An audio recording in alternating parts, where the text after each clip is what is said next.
Today we dive into the hidden forces that quietly shape your financial reality. Once you understand these forces, you'll see why money behaves the way it does in your life and why building lasting wealth often feels out of reach. Robert Jean is a neuroplastician, behavioral engineer, and the creator of Utaptics and Faster EFT. For decades, he's helped people rewrite their subconscious patterns that silently sabotage their success. In this first episode, we are going to dive into one of the most frustrating traps of all: working hard, earning, and still never moving forward financially. If you felt stuck, frustrated, or like money is always slipping through your fingers, subscribe to this podcast and stay connected with us, because today is the day your financial story begins to change. Yeah, money, money, money. Show me the money. Huh? Where is the money? Why is the money showing up? And the crazy thing is, it's everywhere, everywhere waiting for you. But why aren't you allowing it in and making it work for you? So that's a really good program. And I've worked with people all over the years, all over the planet, and there seems to be common themes everywhere. So it's going to be very exciting to understand why you have your financial successes currently. Yes. All right. And so, one of the things that I have noticed being on planet Earth is that people feel uncomfortable talking about money. Some hide how much money they have built up on their credit cards, like they have accumulated lots of debt. And then, when others even start earning money and experiencing abundance in their life, they might start feeling guilty.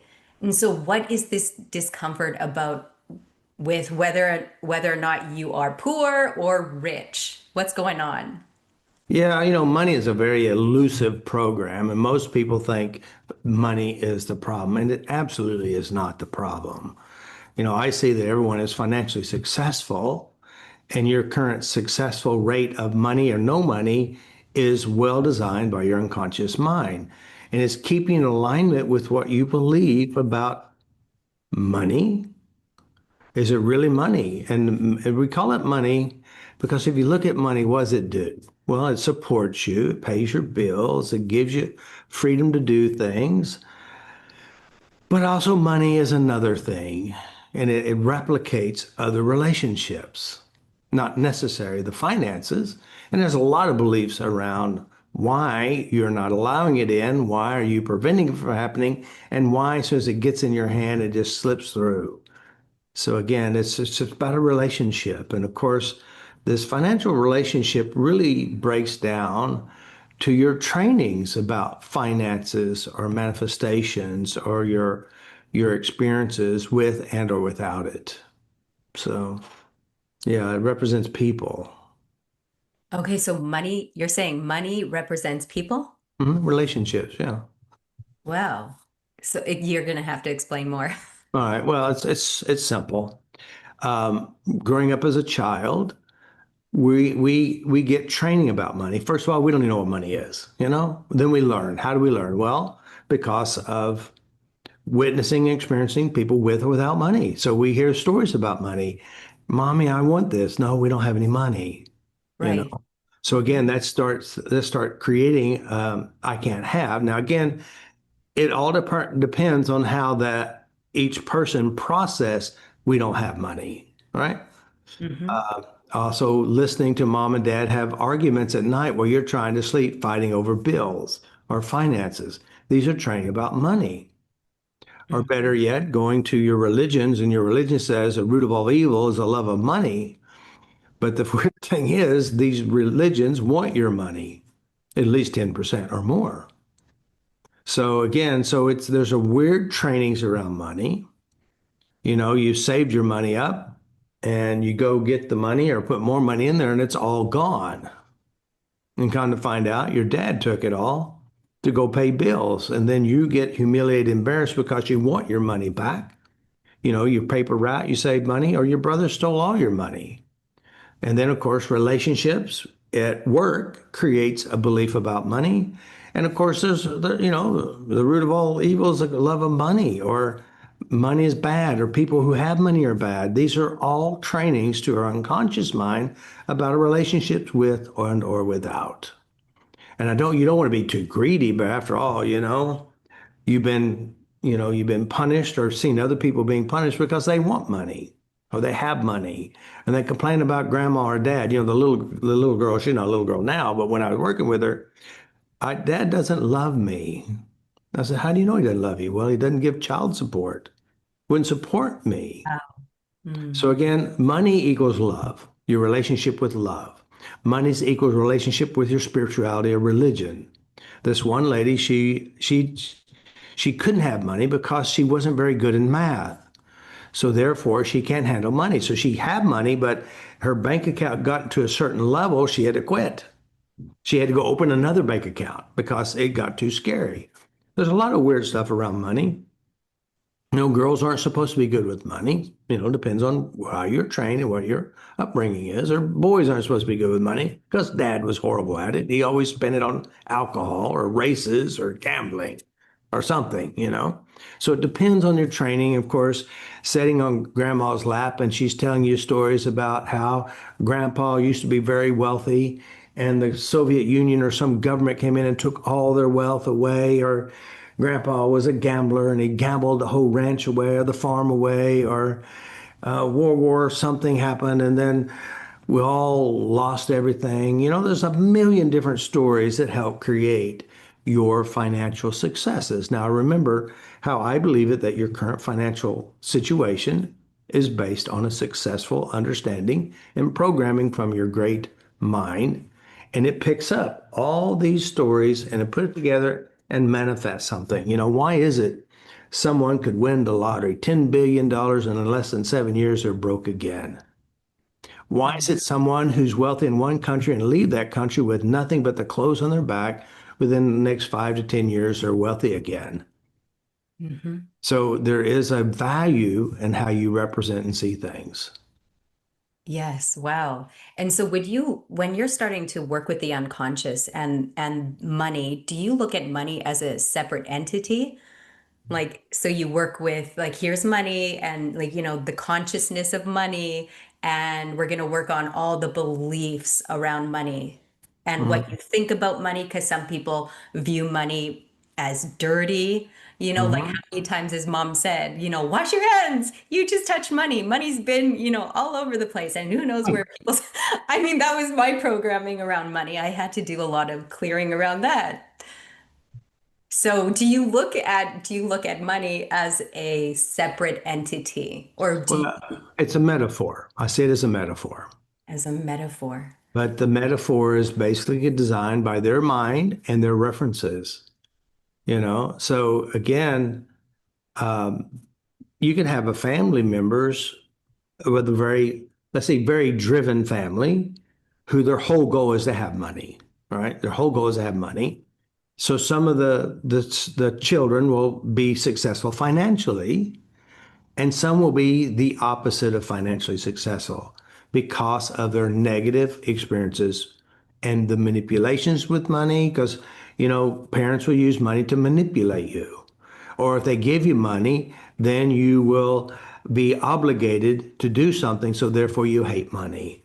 Or, Uncle Joe gave you some money because he did something he shouldn't do to you. I mean, there's a billion different reasons why people will have financial money issues. I mean, there's a lot. Hmm. And even with your successes too, because I work with people who, what I call a poor rich person, you know? They grew up in a poor life, they live a poor life, but they're not poor. They have plenty of money, but they still live the life of a poor person and mentally and emotionally. And so there is, I remember I went to, when I lived in Yukon, Oklahoma, I was in a neighborhood and I had the second largest house in the neighborhood. And this other guy had a really large house, large property.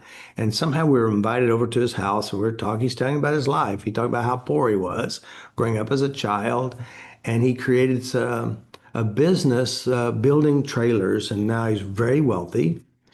But the problem is he's emotionally bankrupt. He's drinking all the time. He goes blows money at the casinos, just throwing his money away because again he feels so unworthy because in his mind he's still a poor person in spite of all the finances, this abundance and all that stuff. There's a weirdness to it all.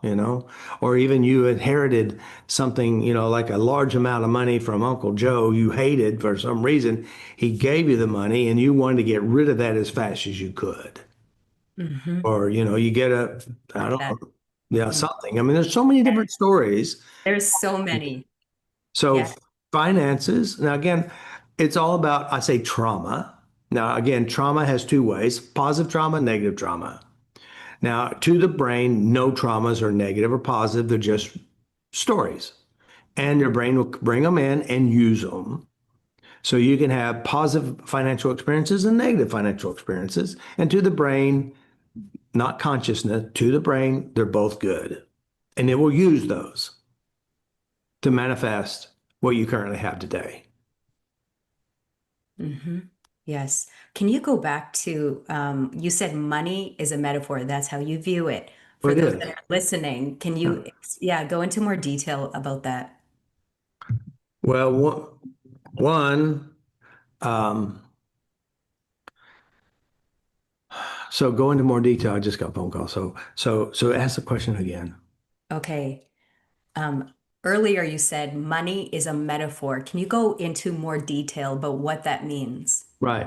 Well, money's a metaphor. One of them, whoever holds the purse strings, whoever controls the money, money will represent that person, right? So it means how dad handles money and how dad handles you could affect how you handle money, how you see money, and your identity with it. All right. So if you always wanted money and they couldn't have money and money is taken from you, so that's a metaphor of not being loved. For example, that metaphor equals love. Money equals love. Money equals love. Hmm. So if all your life you never felt love and they didn't give you money either, so all your life you're looking for money to have money, starving for love, starving for money, and not ever being good enough to have it. Hmm. So that's another metaphor. Right. So my dad always complained if we were drinking too many sodas. So I stopped drinking all soda. And then he started complaining about the ice cream. So I stopped eating all ice cream because it costs too much. Where is all my money's being swallowed up by the soda, by the ice cream. And so I remember standing in the garage, and I've cleared this using U-Taptics, FasterEFT. But I remember standing in the garage, and as my dad was complaining, and he was in one of his rages, I thought, I will become a millionaire and I will help out my parents so that they'll never have to worry about money again. Mhm. And so Mhm. that's what I did. I became a millionaire. So, but what I didn't know is the driving force behind all of it. Was pain. Yeah.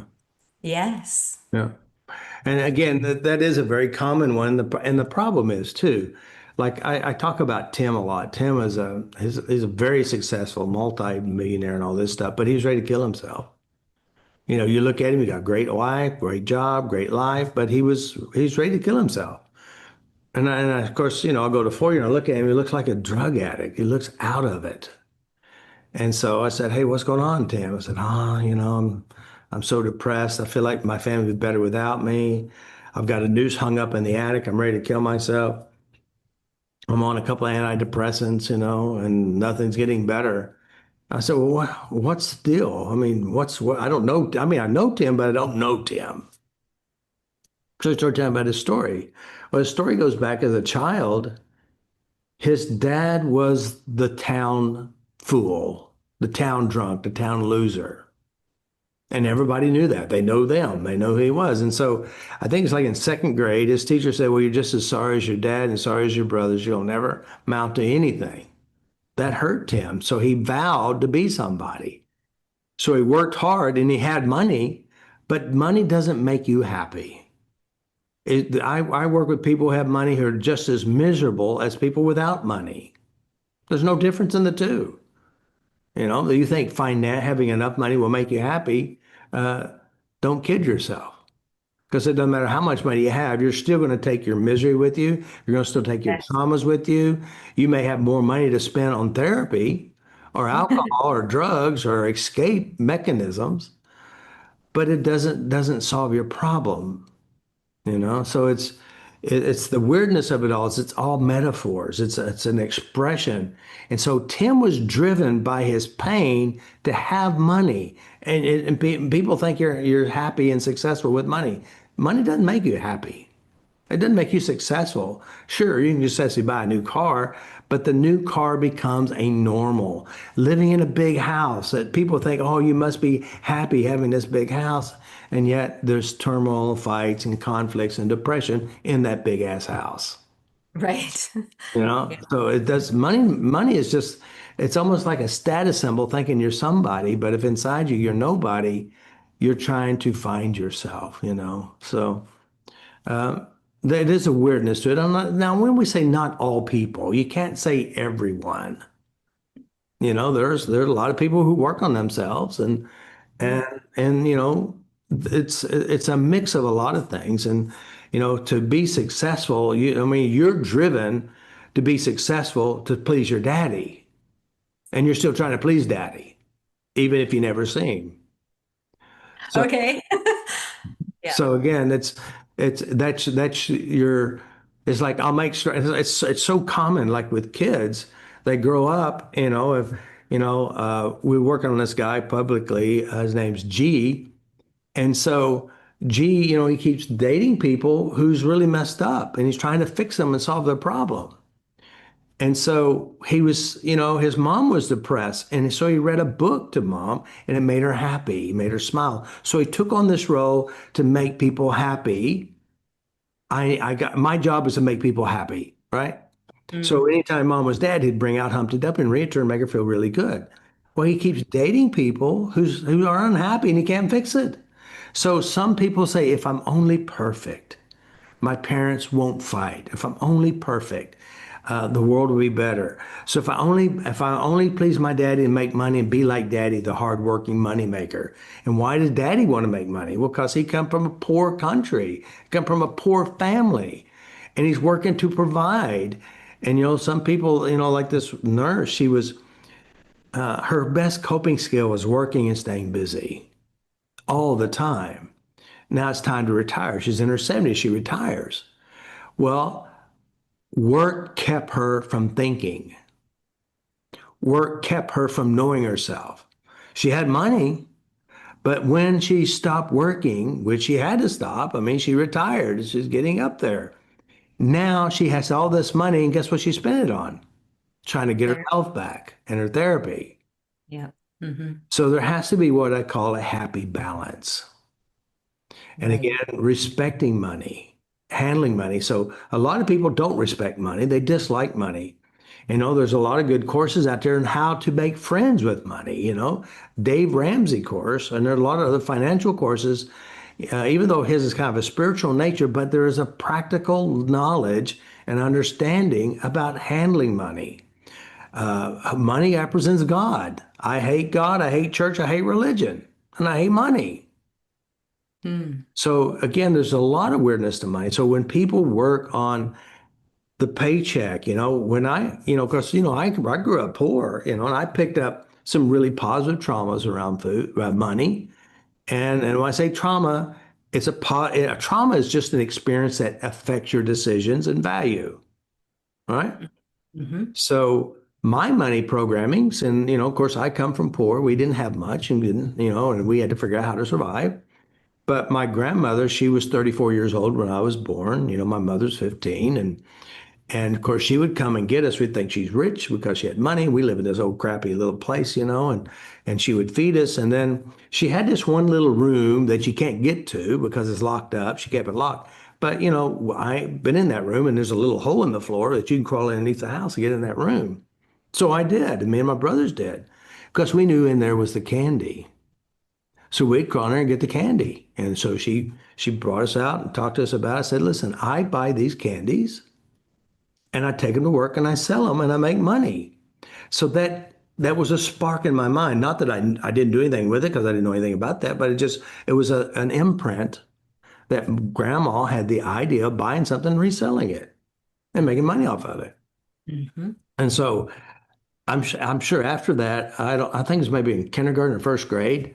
My parents were hard workers. My dad definitely was. I mean, he's the oldest of nine, and he was the oldest, and he always worked hard. He was a roofer, and so we moved to Lubbock, Texas, and of course, it's me and my brother. I don't think my sister and them were born. Hell, they had to have been born, but anyway, they weren't with us.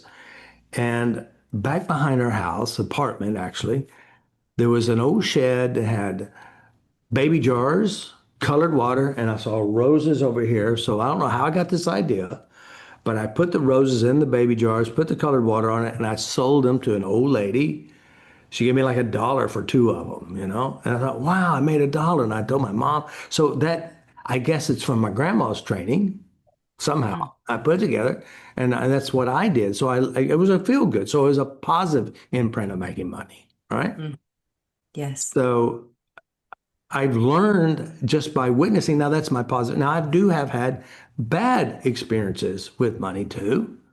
And so I obviously worked on those, but so I have some, some experiences and training. And so by my grandmother's exposure gave me an idea that you can make money. And I did that. I remember when I was like, I think it was in the seventh grade or sixth grade, moved to Oklahoma City. Of course, we got money for lunch. I wouldn't buy lunch. I'd saved my money.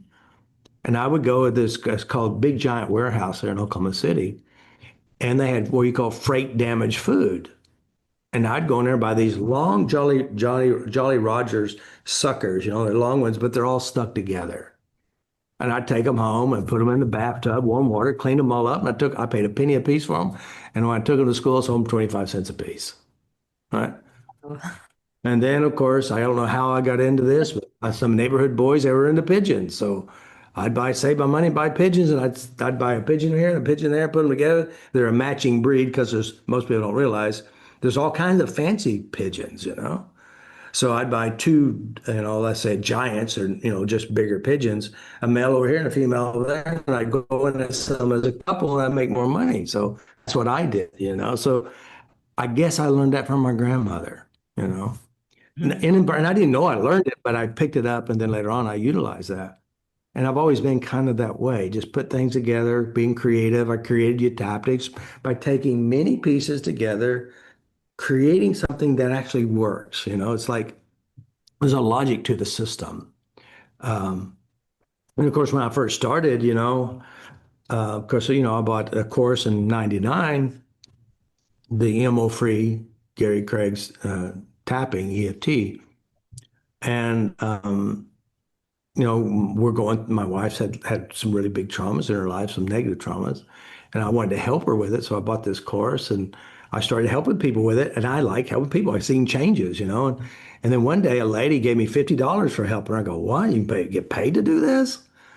And so then I started creating my own business. Of course, back then, I was a garage sale shopper and I still like garage sales and thrift stores and all that stuff because, you had to get what you call the best deal for your money, stretch it as far as you can. And so then I just ended up creating my own stuff, my own business. I'd make my own VHS tapes and that's a lot of work, I'm telling you. Then I started making my own DVDs and I had like 99 DVD of courses I sold a lot of. I did every one of them. I made them all myself. And then of course, trainings and live trainings and webinars and all this stuff by just the creativity of putting two things together and create something new. So that's kind of how I did stuff. And you be kind of conscious of this and aware of what works and what doesn't work and what people want. Because having more, especially financially, is really simple. It's so simple. Basically, and Jesus said this, those of you who wish to be great must serve many. So those of you who want to have more money, you must serve, give a supply, a service, or a product that helps a lot of people. It's not mystical. It's not magical. Mm. People make it out to be some kind of energy force. It's not. It's Yeah. practicality.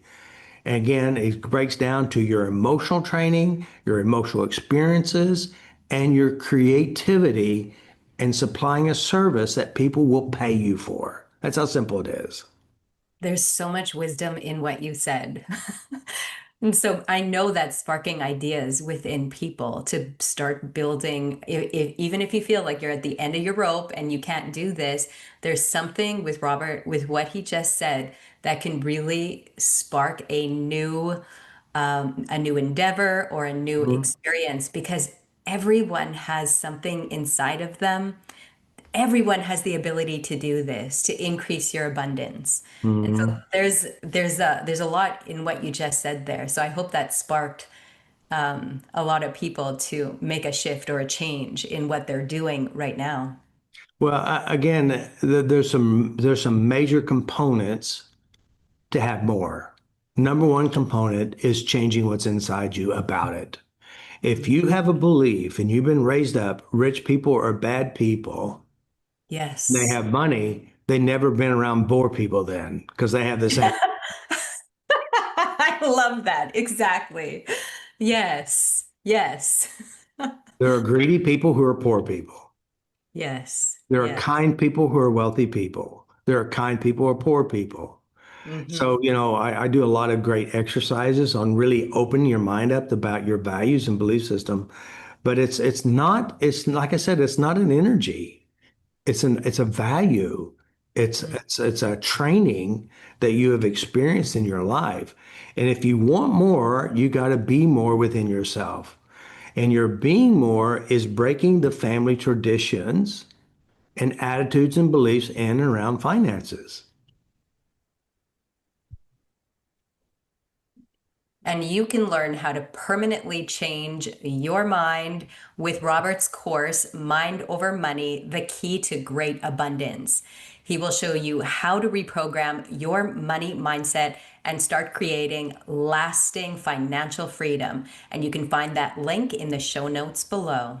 Even though people want more money, but they might feel resistance to receiving it, Mhm. why do we create this resistance to being financially successful?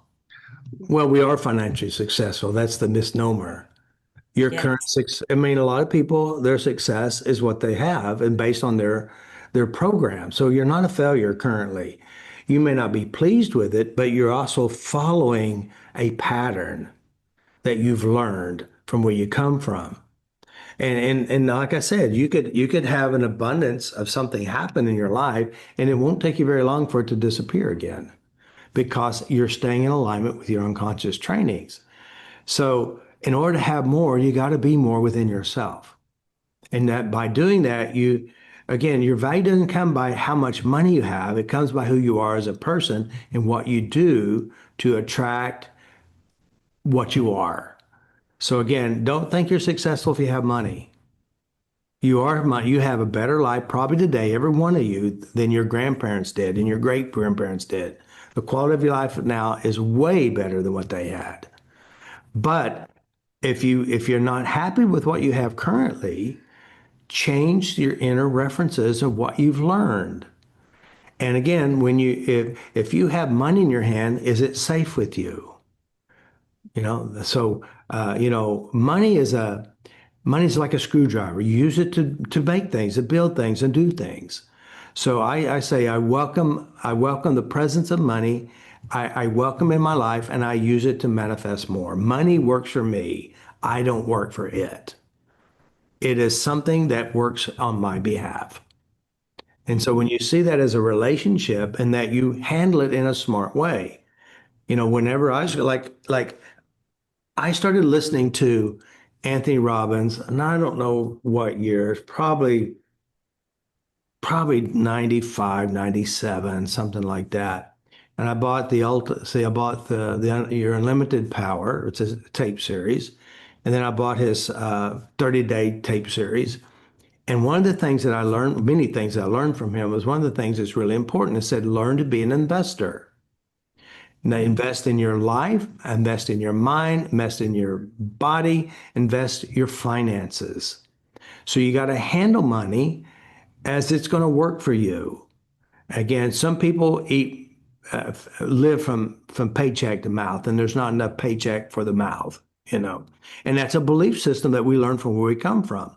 And if you had an opportunity to take money or to make money, if your belief says no, you won't. Now, your beliefs are built by experiences, watching your family handle money, watching how you've been told that rich people are bad or feel like rich people are bad. So you won't move beyond that. So I'm listening to Anthony Robbins stuff. And I listened to it all the time. And then I listened to a lot of others, but then it's the very early days. And he's explaining to you how you handle money, your relationship with money. And of course, at that time, I didn't think I'd drive anything newer than 1978. I drove Dodge, Chrysler, Plymouth products because I couldn't work on it myself. I lived in a 14 by 80 mobile home. Behind my cars, I had like 45 junk cars, which I bought and sold the parts off of. So I didn't think I could have anything better because I had my poor mindset. But he expanded my thinking about me as a person and how I look at money, how I handle my money. And again, money is just a tool. Yeah. It's like using a pencil or a pen or a hammer.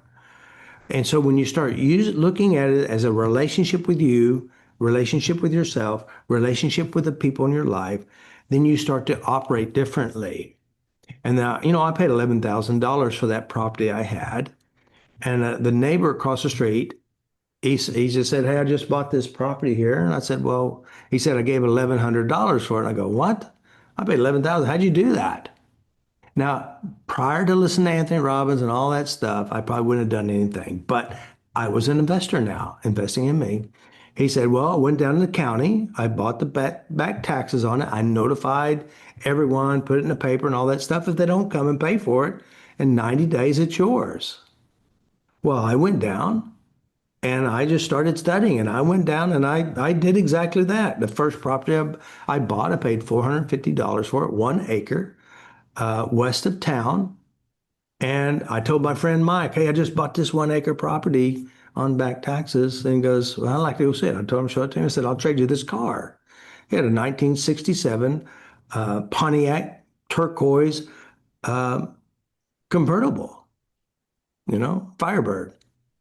I traded to him. I got 450 bucks. I got this car. I sold it for 4,500 bucks. So not even a month, I took $450 and turned into plus the $700, whatever it was, the taxes were. So then I bought the second one, and then the third one, and the fourth one.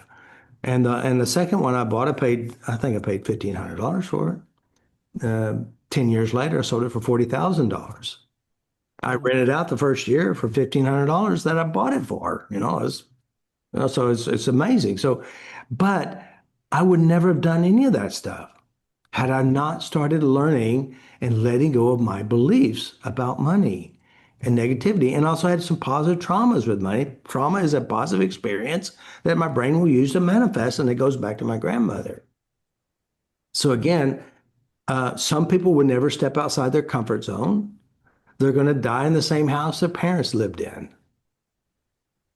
They will never outgrow it. And by the way, your dad apparently was probably a hardworking, money work making person.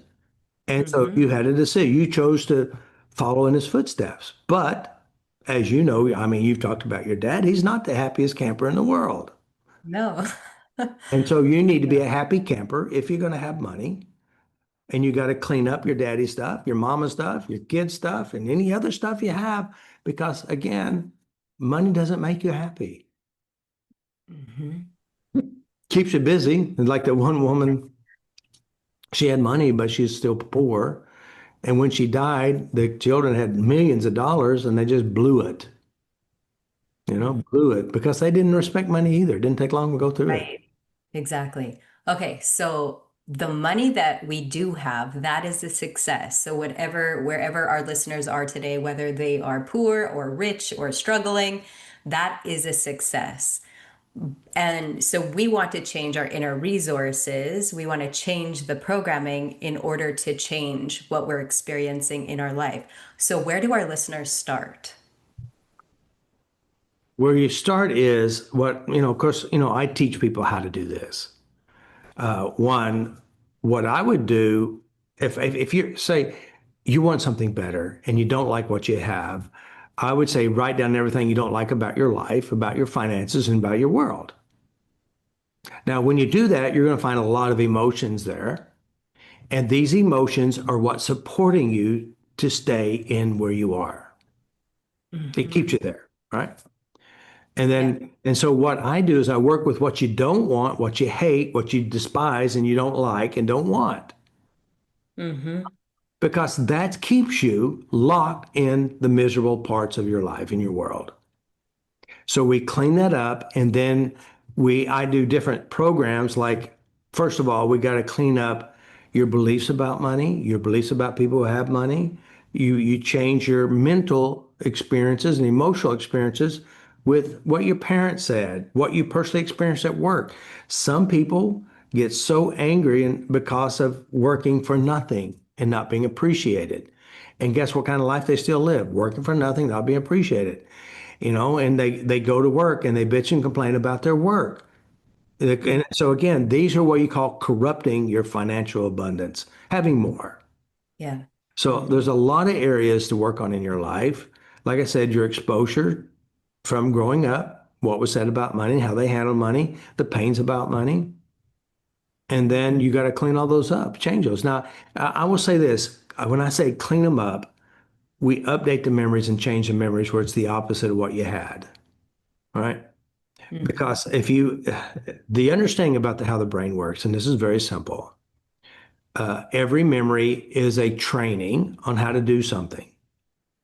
Even if you watch mom and dad fight, that's a training on how to have a relationship with family members. And if it's about money, you learn how this relationship you have with money. So you got to update your mental programs. Now, memories are not the real deal. It's a translation and interpretation of what happened outside you. So you internalize your parents. So that it becomes you, the griper and the complainer, and the one who's wasteful with money in your mind. So you got to change everything inside your mind. Now, again, when I say change, memories aren't the real deal. Your memories are like Memorex. It looks real, but it's not real. And if you change memories in your mind, you don't change what happened in time. You can't change something that doesn't exist. So when you update your memories in your mind, you're only updating what your brain will recycle on you. So you are your dad and you are your mother in your head. And when you look at money and you feel uncomfortable, you're uncomfortable with having money Hmm. and you'll keep you from having more. Yes. That's really good. All right. So, hey guys, if you like this information and would like to know more and you want a better quality of life, subscribe to my videos. Take one of my courses or all of them. They're going to change your life. To get something better, you got to do something better. If you keep repeating the same cycle, you stay on a cycle you don't want. So break the rules, change your mind, and your body will follow those changes. So subscribe. If you want me to help you clean up your head, I'm the expert. Been doing it for 26 years, and you get really measurable results, really good results. And or learn to do it yourself. Be the master of your own life. So sign up, take a course. You can change yourself. You want to improve your finances, you got to change yourself. So do something different. Yes, and we'll make sure those links will be found in the show notes. On something that I did with money was I was very focused on how I related to money so that I was able to be aware of how I related to money. So I would open up my bank account and I would notice in the moment, okay, how do I feel opening it up and how do I feel paying a bill? And Mhm. that will bring up a lot of your programming because you'll feel a certain way. But if you're not tuned into it, if you're so focused on, I have to pay this bill, rather than noticing how you're reacting to paying the Mhm. bill. And this is where most arguments start, is around the bill, the tension around money. Well, that didn't come from yesterday. I mean, it came from, like you said, your childhood, past experiences. You've already experienced some kind of programming around it. Yeah. Yeah. Another thing, what I did, because, I've been doing this for 26 years. And so money was a major issue, or finances. And so what I would do with every bill except for the utilities. I don't, I just pay them, no big deal. But like I had a car payment, I'd always pay more. My house payment, I'd always pay more. And I would celebrate each time I did that. I'm getting it paid off. I feel really good. I'm taking control. And that's what I do. I feel good about paying my bills off, paying extra. When I bought my house, I bought it and I had a 15-year note. I paid it off in 7 years because I had the money and I wanted to do that. That was a priority for me. So Mhm. every note that I ever have, I make sure I pay it off. Now, my grandmother too played a major role in that because when I was in high school, she was the moneymaker I live with my grandmother, my grandfather, and she was the smart one in the bunch. And so she took me down to the bank and got me a signature loan, and she signed this. By the time I graduated from high school, I've had 18 different loans and I paid them off. I go in and say, I want to get a loan. They just give me a loan because I have a great credit record. I currently have a great credit record now. It's over 800. So again, she educated me on this. And so, creating a work ethics, even with yourself or with your children, if you don't like working, find a smart way to make money. A smart way would be create something. There was a guy back in the early days, so just right when I started learning the neuroplasticity, how the brain works and updating memories, I had a 1970s Dodge Super Bee. It was a black on black coupe, like one of 300 built, no motor, nothing in it. And he bought it from me. And he's telling me that. I said, I don't know, he talked about money or something. And so I said, well, I just learned this process. If you want to, I'll kind of help you with a little bit of that money stuff. So I worked on him. And then he came back, I don't know how long ago later, and he created a racing piston that goes inside the motor, piston, the crankshaft and the piston. And he created a piston out of some kind of aircraft material. It's super light. He created this and he made lots of money with it. I mean, lots and lots of money because it was very ingenious. Now, each of Yes. you have an ingenious about you. There's something in you that creates and manifests. And you can use that part, but you have to be aware of what it gives you and ask important questions. Just keep asking, Yes. and your brain will do that. I mean, I created what I created by just asking, how can I do this better? Yes, I love that you're talking about this because I watched my sister working a 9 to 5, hated her job, still hates it today, still works at this job. She hates it. She lets everyone know how much she hates it. Yeah. And that's her life. And then she will tell me everybody at work feels that way. Hmm. So gosh, I don't even know what to say about that except Well, what yeah, is this is what my dad said. It's very crude. And he says, don't shit in your own bed. That's very crude. Now, what does that mean? Your job is paying your bills. If you hate your job, you hate going to your job, you think your job's going to treat you well, or if you dislike money, you hate stuff, you're screwing up something that will change your world.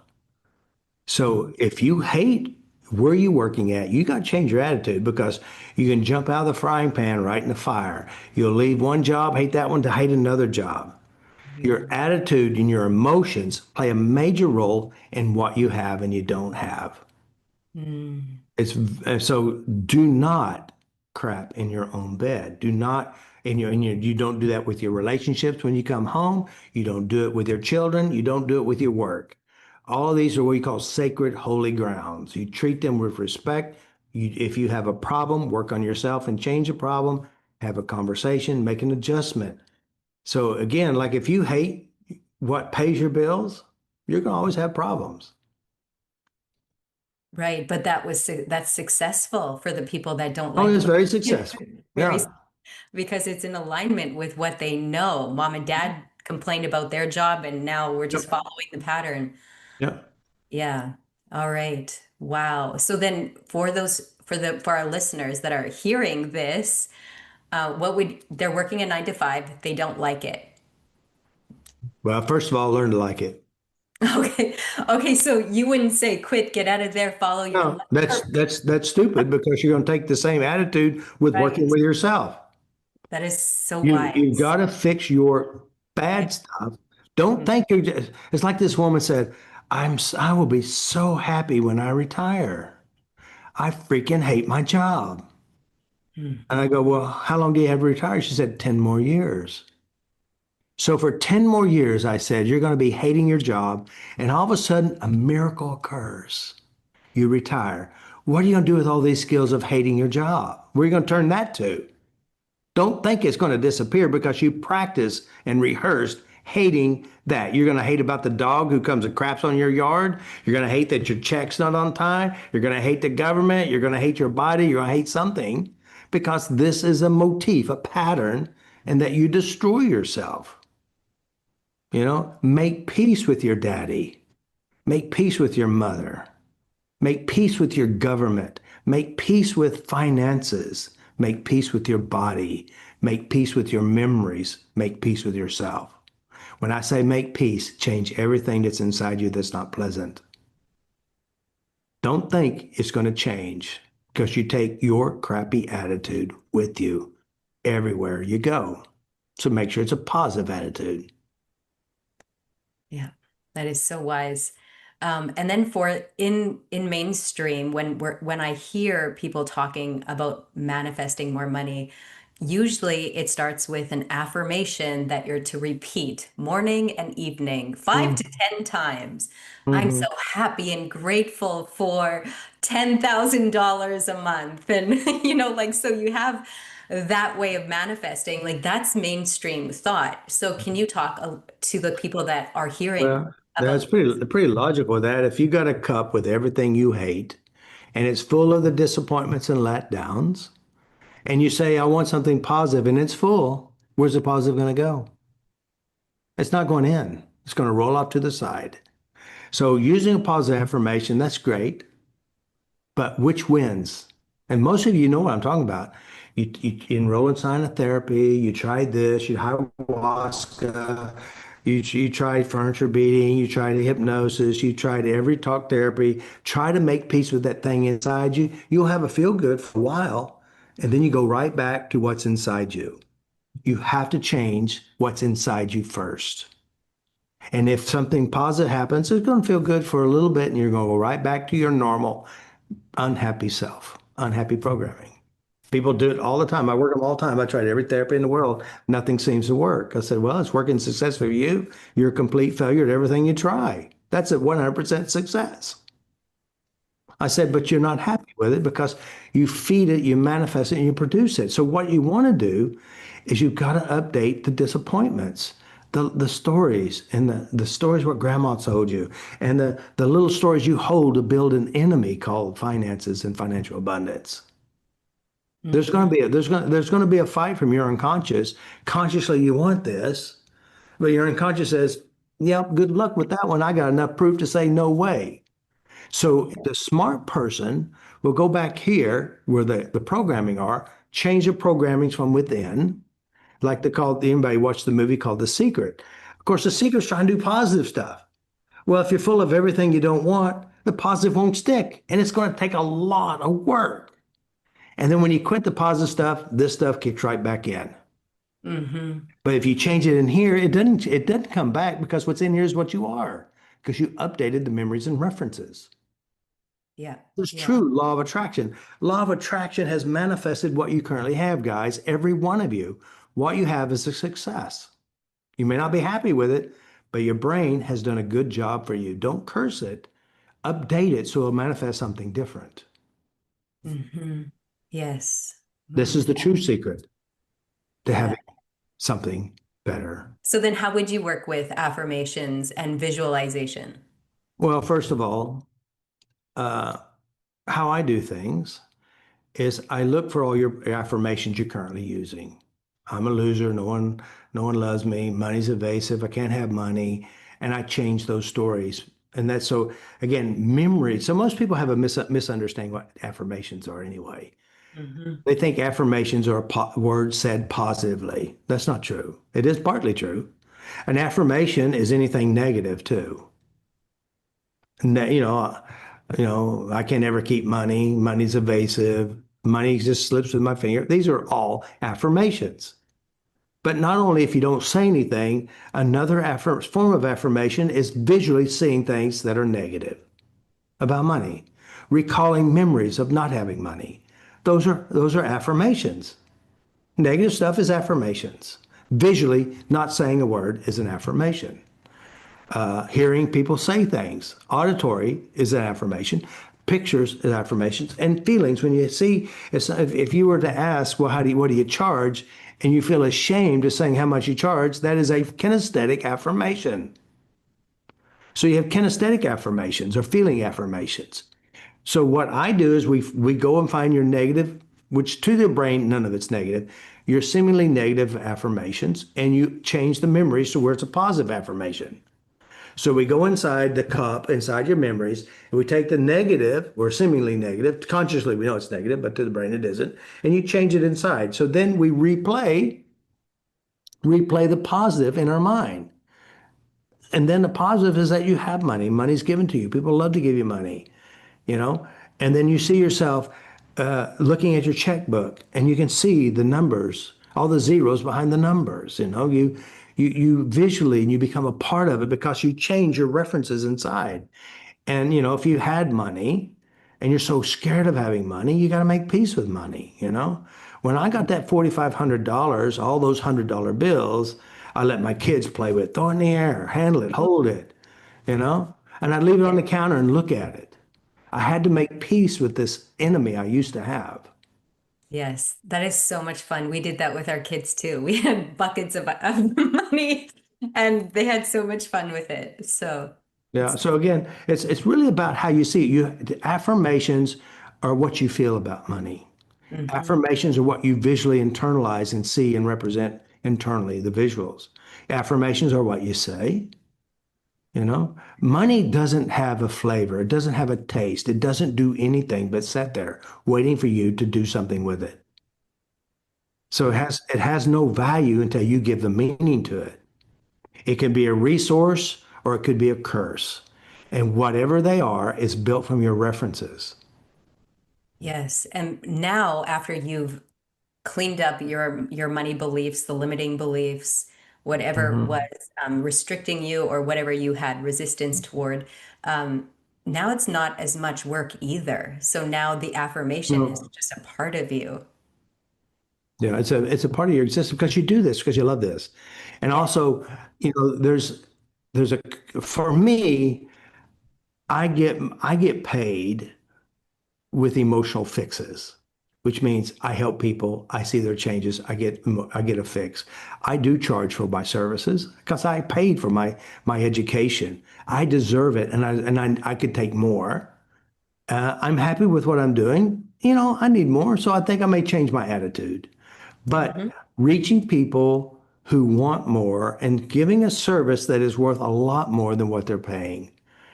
You know, if they get a great deal, people are going to buy it. If they know it's going to change their life, people will do it. Yes. So I think there's growth on my part as well, and there's growth in everyone's part. The key is for you and for me is to evaluate what it is that you have, what it is that you do. Now, you know, I did my dream board and I manifested everything that's on there. And then another one, I was never what you call money focused. I was results oriented focus. Like I want to see changes, you know, Yes. and Yes. and that's what I am. And so yeah, so there's areas of improvement for everyone, including myself. But yeah, there's a belief and attitude you got to have. Like I say, money comes to me from many sources in many ways. I welcome its presence and I channel its power. Mm. Mm, that's a good one. Yeah. So yeah, so it depends on where you are and what your beliefs are. And some people are perfectly happy with you where you are. People say, I just want to get by. I said, you're doing a good job. If that's what you want. Yes. Yeah. Yeah. Yes. Everyone wants something different. So whatever you want, you know that you can have it. And be honest with you, some people are perfectly happy complaining about not having. It's the same thing they did. Mama never loved me either.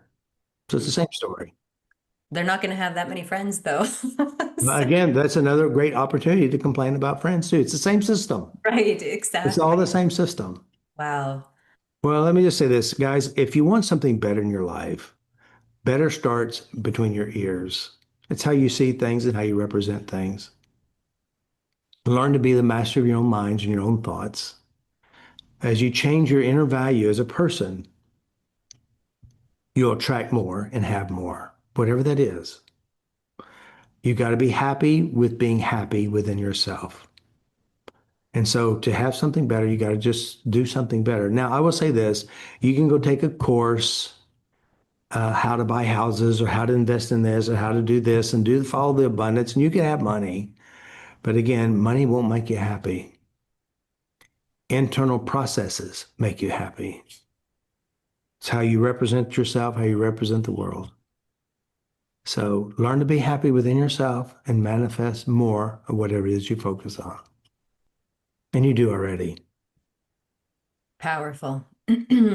So that's it for today's episode. If you found this helpful, hit subscribe, click the notification bell, and give us a like to keep these conversations coming. Also, let us know if you like this episode and like to hear more about money.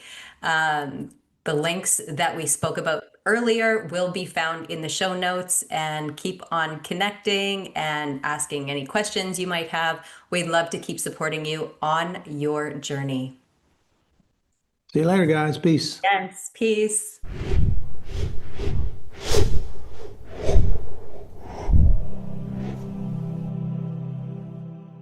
Yes, that was really good. I loved it. Loved it. Yes. Love. I love talking about money. So I love talking about abundance. I love hearing you talk about it because Mhm. a lot of my training is money. It's money's energy. That's why it was named currency. But the way you talk about it is just different. It's not somewhere like it's like I'm trying to grab money, but I can't quite get it because it's energy. And now you're bringing it to it's all here. So what am I going to decide with money? What am I thinking about money? And you really do bring the perspective about happiness too. That Yeah, all you are the money. mm, It's not, I mean, that's the weird stuff that they teach. It's the energy and it's hmm energy blockages. All that's just nonsense. It's really about identity and personal value and your judgments, projections, and positive manifestations. hmm So yeah, but again, people buy into that stuff because they just don't know any better. hmm Yeah. Yep. Oh goodness. I was hook, line, and sinker. But you know what the nice thing about those energy people talking about is energy and money is called currency because people who do these money things get wealthy. The people who take the courses lose money because they take these courses who promise fairylands and imps and angels and demons and the promised land because they really don't understand how the brain is a true manifester. They think it's something mystical and it's not, it's practical.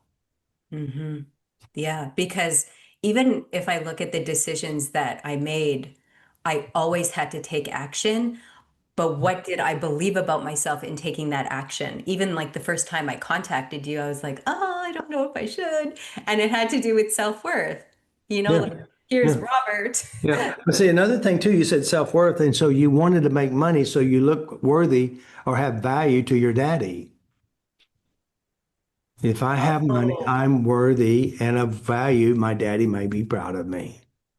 So yeah, so you're still totally. trying to please someone, not because of the real reason. You're still trying to win something or achieve Mhm. something because you have. Yeah, and that is miserable. Yeah. Yeah, Mhm. and of course, you're always out trying to make money, and your kids goes, "Where's mommy at?" Oh, she's working all the time, you know. So- And now being in therapy, all mom was just in the fairyland all the time. Something. Could be anything. well, I spend enough time with my kids, but I'm but just saying, they but I'm saying in general, though, not yeah, necessarily you, but again, yeah, there's a lot of people, and then the kids are always saying, "Mom's always doing these." I'm not saying you are, or maybe you did. They're doing these multi-level marketing. They're doing all these yeah. type things, and always trying to get money. The kids say, "Mom, this is," they in their head they go, well, I definitely don't want to be like her, you know? So they grow up not being that way. They be the opposite because they see the weirdness of it all. Hmm. Yeah. Yeah. Yeah. Yeah. My kids' training around money is they like to, they watch us and what we do because if I buy anything, I'll buy it off a garage sale. I won't pay full price for things. Hmm. So when I buy it off a garage sale, if I don't want it anymore, I'll sell it for more money. Hmm.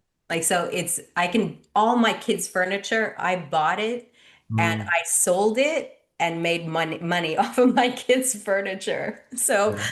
there's, there's a multiple ways of, oh Yeah. gosh, you can build wealth in a million different ways. Yeah. Yeah. Again, yeah. And I mean, you sound like me in a lot of ways. I mean, I was raised poor, so you had to learn to be what you call creative, you know? So yeah, we did this. I did the same thing with my kids, you know, took Yeah. them, we went garage some. But the weird thing is, I mean, my interview, my son does, I think we did, I don't know, a week or two ago. And he said, well, I was so afraid someone would go to school and say, hey, that's my shirt. Because we bought it at sale. Right. Right. Yeah, And exactly. I don't have a problem buying new. I buy a lot of things new, but when I buy something like a, you know, I think you're trained if you don't have to get a good deal. And I search and say, wow, that's a really good deal, you know, so I get what I want, a good deal. But I get what I want, and I Hmm. don't have problems paying for it, but I want, I like, I mean, it's almost like treasure hunting, you know, it's like, I yeah. love it. Yes. So, But see, like I was raised in that mindset. But let's say you come from a family that's not a part of your culture because money is abundant. And then people will grow up feeling guilty that they have money and no one else. They will downsize themselves or feel guilty that they don't have and they give everything away. Or they'll use money to buy friendships and and fun and stuff. They use money to purchase things to feel like they're somebody, you know. There's a lot Mhm. of weirdness to this financial stuff. Yes, which is why we need to have it as a series. I'm serious about it. Yeah. Okay. All right. Good job. Thank you. Yeah, you're welcome. All right.